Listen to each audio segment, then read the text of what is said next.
C'est le film de science-fiction de l'été, La planète des singes, les origines. En testant un traitement contre la maladie d'Alzheimer sur des singes, les scientifiques découvrent que la substance décuple leur intelligence. César est le premier animal à manifester une intelligence supérieure. Après une trahison, il décide de se venger et mobilise toute son espèce contre l'homme.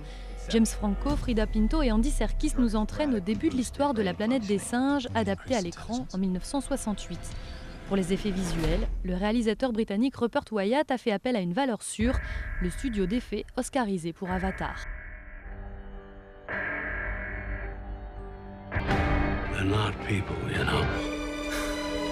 Justine et Claire sont deux sœurs qui voient la fin du monde inexorablement s'approcher alors que la planète Mélancolia se dirige vers la Terre. L'une affronte cette catastrophe annoncée avec recul et sérénité, l'autre sombre lentement dans la folie.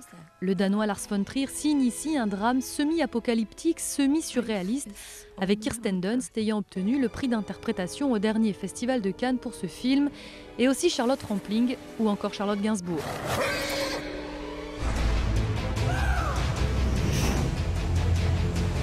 Qu'est-ce qui est petit, vert et qui a pour mission de sauver l'ordre intergalactique? Hal Jordan, le premier humain choisi par la Green Lantern Corps pour affronter Parallax, le mal absolu. Et c'est Ryan Reynolds qui endosse le costume du super-héros. Cette avantageuse combinaison moulante ne manquera pas de séduire la plus gossip de ses amis d'enfance, Blake Lively. Avec ce film d'action à gros budget, le réalisateur Martin Campbell remet ici au goût du jour un vieux comics américain des années 40.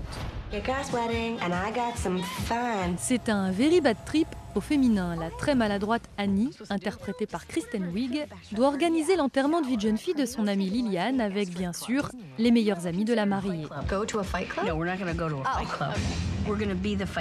Cette comédie réalisée par l'américain Paul Feig a rencontré un vif succès aux États-Unis.